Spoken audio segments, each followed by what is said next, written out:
Dr. Virginia Martin, Elections Commissioner, Columbia County, New York. And I'm wondering why she's talking about audits when in fact she hand counts, which I guess it's easier to audit that way when you actually hand count. There it is. Hi, everybody. So happy to be here. I am Democratic Election Commissioner in Columbia County, New York. We're a relatively small county, a couple of hours north of New York City. And we trust the paper. I'm telling you, we trust the paper. We audit a lot of it, and it works very well for us. We have hand-marked paper ballots. We scan them optically. We have a super robust, totally public hand count. We have a very, very airtight chain of custody, so our ballots, we know where they've been. They've always been in bipartisan control at every moment, from the moment that the machines were opened up at the close of polls until the moment that we certify the elections. Our ballots have been in bipartisan control, so we know that they're good. We hand count at least some of every single race on the ballot. Some of the races that we hand count 100%. We check the numbers that we get in our hand counts against the OpScan results, and usually the OpScans are very good. Occasionally we have a few differences, very small. And those are, you know, if we find out that the difference, that the hand count was correct, then that's the number that we certify to. And you know what? It really works very well, and nobody doubts our results. As I said, we do it very publicly, so everybody can come in. The candidates can come in, the losing candidates can come in. They're the ones that are concerned, right? So the losing candidates can come in and watch us. They can get very close and watch us, and you know, they see what we've done. They see that we count every single ballot, and they understand. They really understand that, sorry, they lost. Anyway, seeing sadly that we're the only county that does this kind of very big, very public hand count, and it's a little puzzling to me why that is, because there's nothing unique about us. I mean, we are relatively small. We're 45,000 registered voters. You know, other counties that say they can't do this, say they can't do it because they're too big. Oh, we're much too big to hand count, you know. On the other hand, counties that are smaller than us say, oh, we couldn't possibly do that because we're much too small.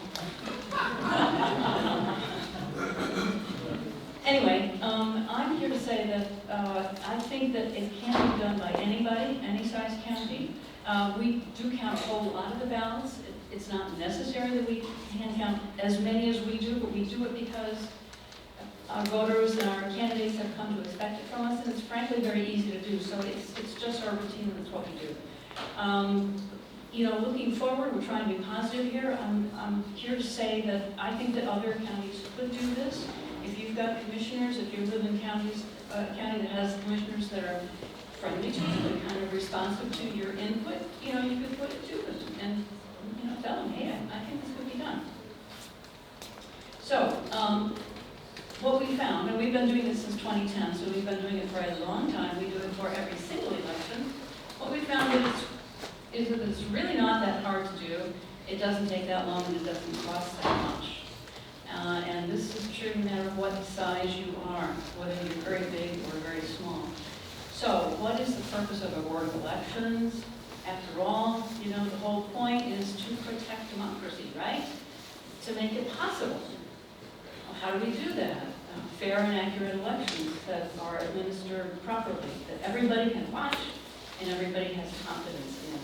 Especially the losers, the ones that are concerned, because the winners always love the election results. And you really don't know if your elected officials were the choice of the majority if you don't have proof. And if you don't have proof, do you really know that this is a democracy, you know, that you're living in? You might wonder. So democracy, you know, rule of the majority, and come to it through a series of periodically held free elections, and you have to know that the majority elected the rulers for it to really feel like it is a democracy. As I said, people give me excuses for the reasons that they can't do the kind of big, transparent hand counts that we do. And one is size, but, my answer is this. What if it was a little bit harder? Maybe it is a little bit harder to do the kinds of hand counts that we do. In the short run, I would say it's maybe a little bit harder. It does involve a little more effort. In the long run, I don't think so. But in the short run, if this is what it takes to perpetuate our democracy and to prove to your people, to your candidates, to your voters, that this really is a democracy and this election was run accurately, is that worth it? I really think it is. It might take a little bit longer in the short run, but in the long run, I think you save time doing this. And it might cost a little more in the short run, but in the long run, I really think you save money. And if the citizenry doesn't really believe in their hearts that the winners really won, and if the losers don't really believe that they really lost, is that legitimately a democracy? What do we call that? I don't think we call it a democracy. Our hand count audits are not expensive, I'm telling you. They save money in the long run. For one thing, we never have anybody coming to us and asking for a recount, whether it's a recount or an audit or an expanded audit or whatever it is. We don't have anybody coming to us asking for that because we provide it in the first place. We do it as a matter of course. So we don't have lawyers, we don't have lawsuits. Lawyers take time, they cost money. Our lawsuits take time and they cost money. And we're saving money there. So instead of doing that, what if all of your losing candidates really felt comfortable about the results? And they were happy about it. Of course, they're not happy about it.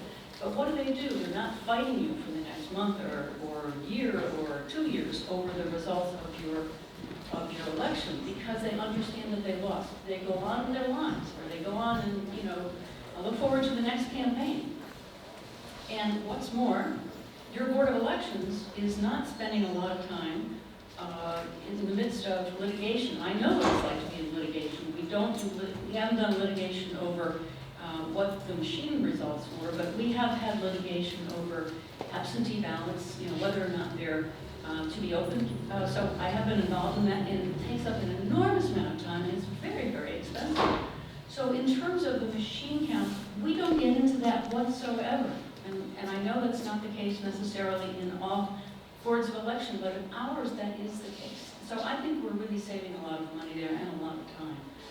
And as far as the lawyers go, I know they're going to find work elsewhere, so I'm not really worried about it. So, an election where you prove to the public that the winners won and that the losers lost is how you get to democracy. And it's not that hard. Fair elections, transparent elections, accurate election administration gets you there. And if you don't have it, then what do you call what you have? So let me describe what we have in New York State. As I said, we do have hand-marked paper ballots, terrific. They are optically scanned, that's terrific. And all counties are required to audit. That's okay. I take exception to the law, the way the law was written. In all other New York State counties, all New York State counties are required to audit fully 3% of the machines that were deployed in your county. Okay, so you have to audit 100% of the ballots in 3% of the machines. In Columbia County, we do way more than that. We start with that 3% audit because we're mandated to, and that's fine, we do that. But we do a lot more, let me describe what we do. We audit all of the 100%, all of the local races that have opposition. In other words, if there's a local race, there's only one person running, we don't audit that. Unless it comes up with a 3% audit, then we have to, which is fine. So we'll audit all of the local races, and then we'll audit some portion of all the bigger races, the regional races, the statewide races, or the federal races.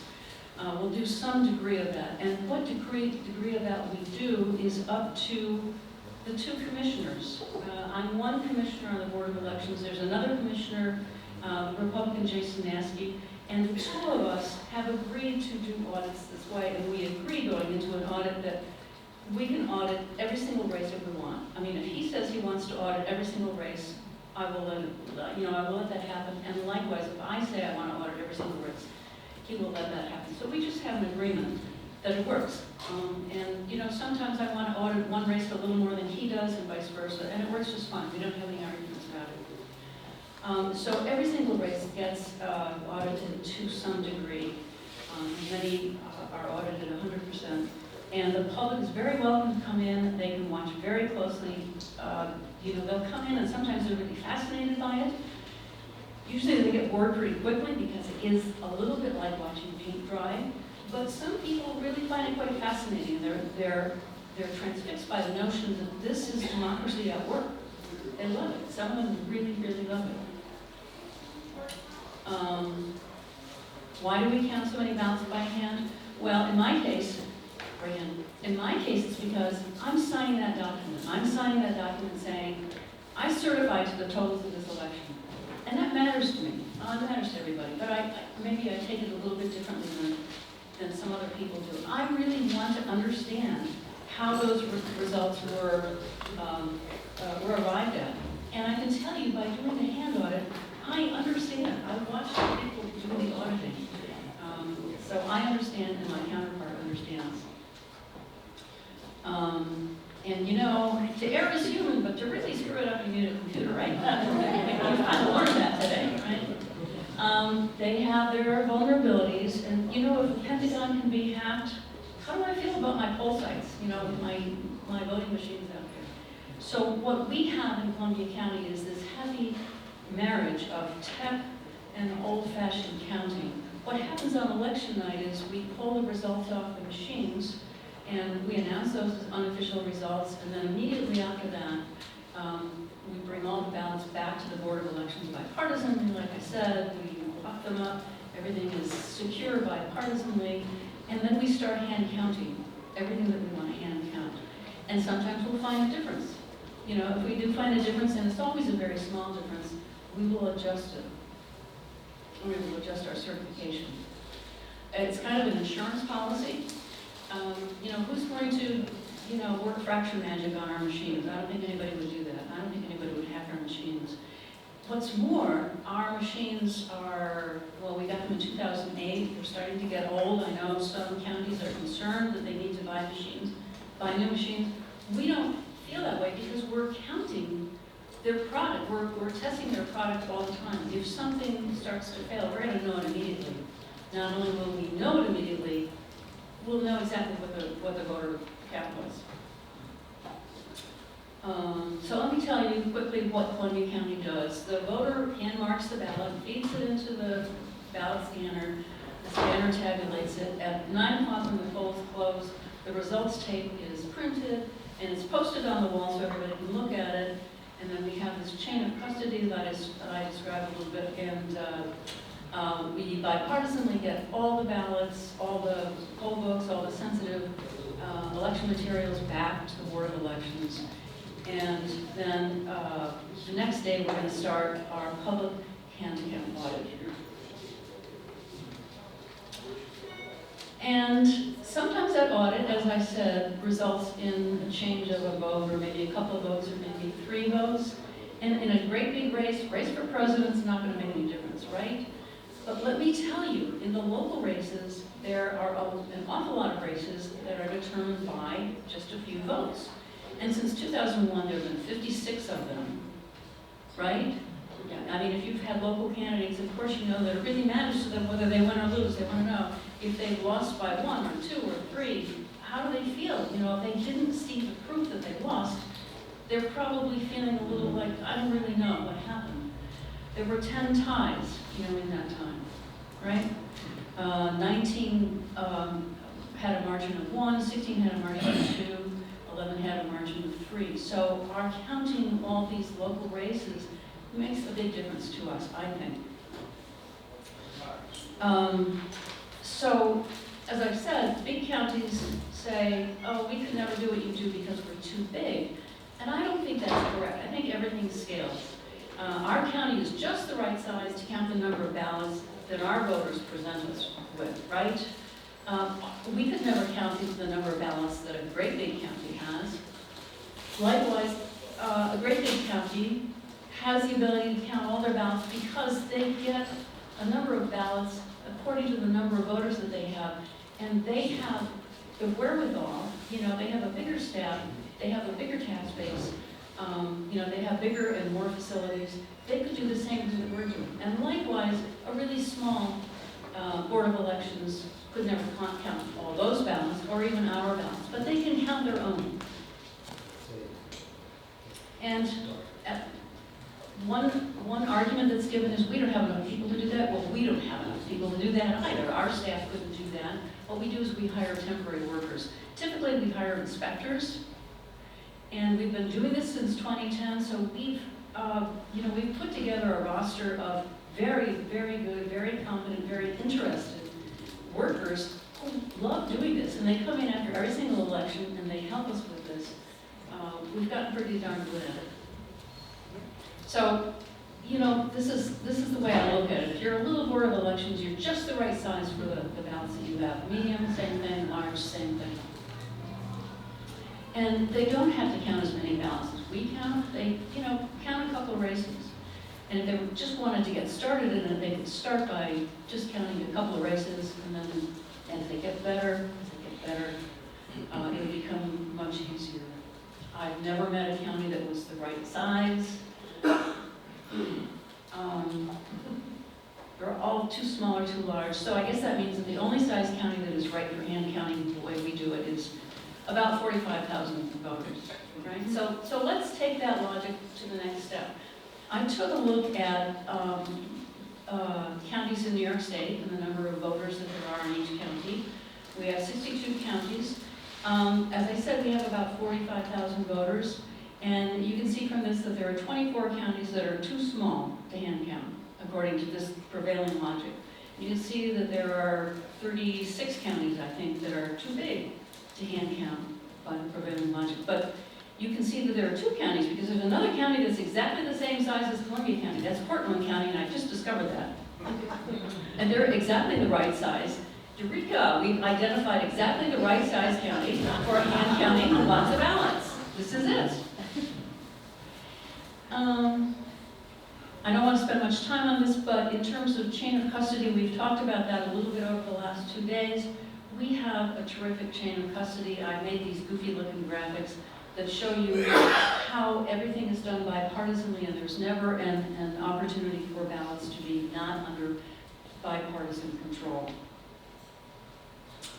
Our hand counts are not that expensive. They amount to about 1% of our annual budget.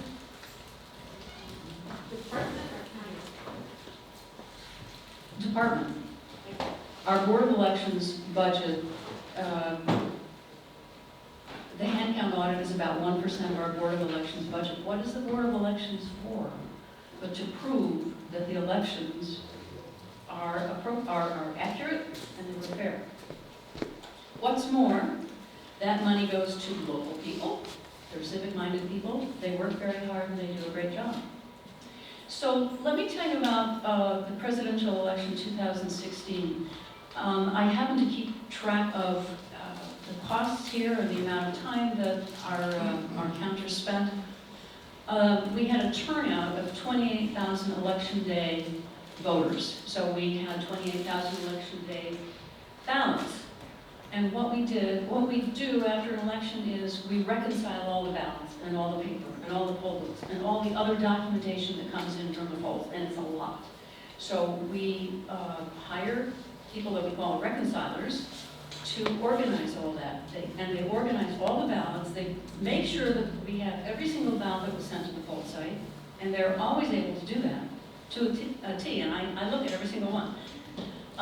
And it took them a day and a half.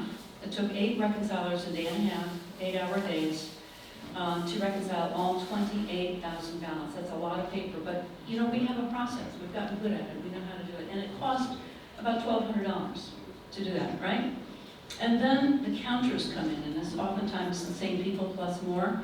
We hired 16 counters. They work in teams of 4, bipartisanly. It took them 5 days, 8-hour days. and it cost $8,000 to count the votes on 21,000 ballots, for a total cost of $9,200. We counted way more than any risk-limiting audit would, but we do this because this is what people understand, and because it's really easy for us, and it's not that hard. And look, $9,200, that was 1.4% of our annual budget. And what is the point of having a board of elections if it's not to prove that, the results that you're going to certify are accurate? Our cost per vote was 14 cents. It gets easier over time. The first time we did it, it was really hard, and we were pretty awkward about it. And then with each succeeding election, it's become much, much, much easier. And I'll tell you, if the national focus was ever on Columbia County for some reason, and we had to do a recount, man, we've got the process down cold. We really do. Our people have developed very high competencies in this activity. You watch some of the other recounts and you feel sorry for some of the people. They're doing a good job. They're trying to do a good job, and they're working very hard at it, but they're not really maybe that accustomed to having all the attention on them. Our counters are accustomed to the attention because people come in and watch all the time. If you do an audit with every single election, the big audit, your people get good at it. You get good at it. So I would say invest in your local people.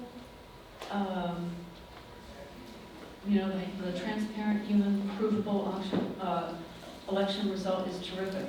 And what you're doing actually is you're operationalizing your contingency plan. We all have contingency plans, right? I mean, what happens if the power goes out, if there's a hurricane, or the machines stop working, or they get hacked or something or other? You've got to count paper. Well, if you do it with every election, you get good at it, and it's not that big a deal to suddenly have to count paper.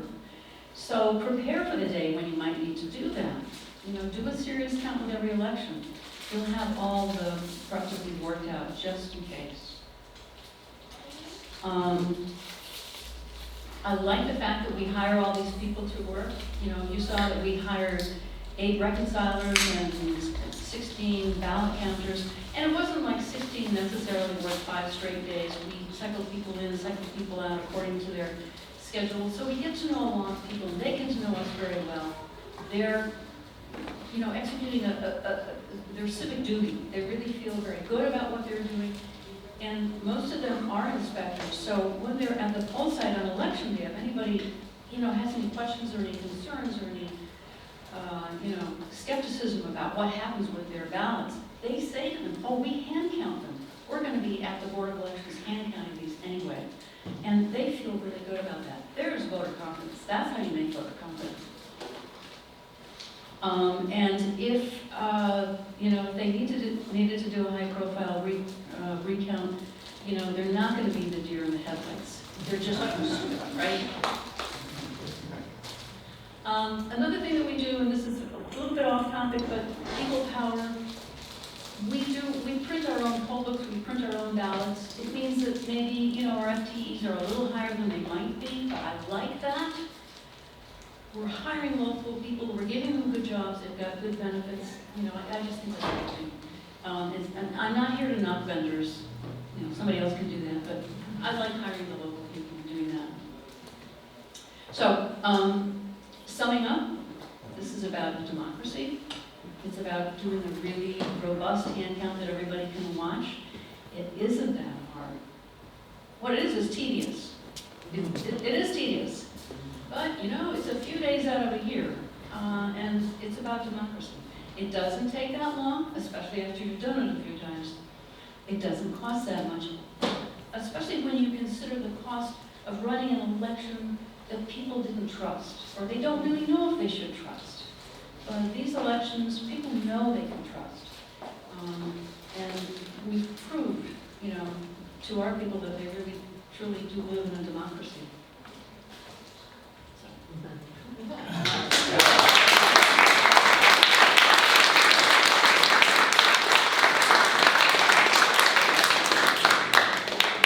Two questions. Okay, Regina, thank you so much for this presentation and for what you do. Okay, my question is partly a point and partly a question about audit standards goals. And you said New York requires 3% of the voting machines to be audited. Okay, in my experience as a professional auditor, and in my experience as an election integrity advocate in Wisconsin, I'm so aware that you have to say, audit for what? The pre-election voting machine tests in Wisconsin, our group observed about a whole bunch of them, and we found, but that's kind of an audit. Before an election, you test it to see if it counted right. Half of the municipal clerks that did the pre-election test checked to make sure it was counting ballot rights, checked to make sure it was had the date set right, checked to make sure it would do this, do that, and half of them didn't test to see whether it counts votes right. They simply didn't notice. You're kidding. No, because the statute says do a pre-election test, and it doesn't say test for what. There's no standards, no criteria. City of Marinette, during a county canvass or a city canvass, 30% of the ballots that went through a machine were blank. They looked at, they noticed that. They looked at each other and said, voters used one color ink and the poll workers made a mistake that they didn't remake the ballots. We're done. We audited, we canvassed. Yeah, Dane County, the first time they did, a hand-counted audit after election. Ooh, we're going to do 2 voting machines. We're going to audit 2 voting machines. They got done with the first hand count. They were off by 21 votes in something like a 321 ballot precinct. And they looked at each other and said, oh, that was probably our mistake. We're done. We audited it. So, okay, New York, you see the problem. You need criteria, you need standards. For those 3% voting machine audits in New York, do they have any criteria or standards, or can they just go through the motions and say we audited, no matter what they found? Well, yeah, you're looking for discrepancies. Discrepancy is the term. And I frankly have not been able to find a definition of discrepancy, and that's one of my problems with the audit law in New York State. My counterpart and I know what a discrepancy is to us, but I don't think it's the same thing to the state. That's why we do what we do. I've never seen anything like what you're describing. I think that's terrible. I don't know what other counties do. I have to assume that they, and I don't remember what the standards are because Jason and I have been doing this for so long, we just know what to look for. So we're not referring back to the law to see what it is we're supposed to be looking for because we can tell, you just look at a ballot and say, was that a vote or was that not a vote? We know. The pre-lat testing that you described, that's terrible. Our pre-lat testing absolutely does test whether or not the ballots are being tackled. Thanks, Karen. Hi, Virginia. Always so great to see you. I have my utmost respect and admiration. I will answer your question, Karen, a little bit. I've actually gone and watched the 3% audit in New York and Brooklyn, and what it was election employees, like people who work at the Board of Elections all the time, so they're not an independent auditor, and they were in a big room, and they would basically take a stack of ballots, like 100 ballots, like there'd be like a table of 4 guys, and they would each have a stack of ballots, and they would go like this. They'd be first they'd sort out like this was I think Clinton from Sanders, and then they'd go, they just sort them out one for one, and they weren't going down ballot races. They were just doing the top, and then they, if I remember correctly, and then they would just take a stack and go like, and they'd go like, okay, here's 100 here, and so it wasn't like the type when Virginia's people count ballots by hand. They have a table of 4 and 4 people are looking at each individual ballot. Am I correct? Yes, that's right. This was not like that. No, in Berkeley when they're counting millions of ballots, so you could. And I asked the head of the Board of Elections there, did they do this blind? Like, did they know what the machine count was or not when they were doing their count at the table? And she said they didn't know it. But I have to admit, I didn't believe her. There was no evidence that they didn't know what they were looking for. And then the other thing is that they won't let you. It's very hard to observe that audit now. They let me photograph it one time, but I went back to photograph it this time to videotape it, and they would absolutely not let me videotape it anymore. So it's very closed, and it's a little bit hard to get access to. My question for you, Virginia, is you were the one who pointed out to me the security problems with early voting, and I know early voting has expanded now to New York, and that you're actually having to deal with it, and I would very much like to hear your concerns about the setting of security for early voting, because you were the one who first pointed out to me that in many places around the country, the early voting is remarkably insecure. Thank you, yeah. Right, well, early voting generally means that you've got voting machines, you've got live, well, if you're using ballots, you've got live ballots, you've got, you know, all the sensitive election materials. And I don't know how it works in other places or in other states, but it's hard for me to imagine that in other states, the live ballots always come back to the Board of Elections, all the sensitive materials come back bipartisanly to the Board of Elections, like they do in our county on election night, and that every morning before the polls open again, that they go back out again to the poll site. So what we have decided in Columbia County, and we have 3 poll sites. One is at the Board of Elections, and then there are 2 that are off-site. All of those sensitive election materials, the poll books, the electronic poll books, the ballots, they're all, at the close of polls, they're all going to come back to the Board of Elections bipartisanly. And when I say bipartisanly, I mean we have a bipartisan ballot catching team which rides in a single car, picks up the ballots from bipartisan inspectors, signs chain of custody documents, you know, attesting that they picked up these materials and these were the seal numbers and the tag numbers that were on these documents, drive in a single car back to the Board of Elections where they are met bipartisanly by a team that then reviews those chain of custody documents, more signatures, and then all that material is put in a double locked closet or room where it's opened up again the next morning, a couple of hours before polls open, and another, or maybe the same ballot catcher team comes the next morning, is greeted by, you know, again, a bipartisan team, staff members, who open up and deliver those materials, ballots, new ballots, and poll books and everything else to this team that gets shipped back out to the poll site for the next day of voting. So we've got 9 days of early voting starting for the first time ever, 3 weeks from yesterday. And we're busy trying to get ready for it, but that's what we're going to be doing. And I think actually that New York State is requiring that all counties certify to them exactly what the security procedures are. I don't know if any other county is going to be doing that. I mean, that to me is a tremendous effort, but we're doing it because it has to be done. I don't want to leave all those materials out there, you know, for 9 days. You know, I just worry that other places won't do that. We're doing it. I don't know if other places do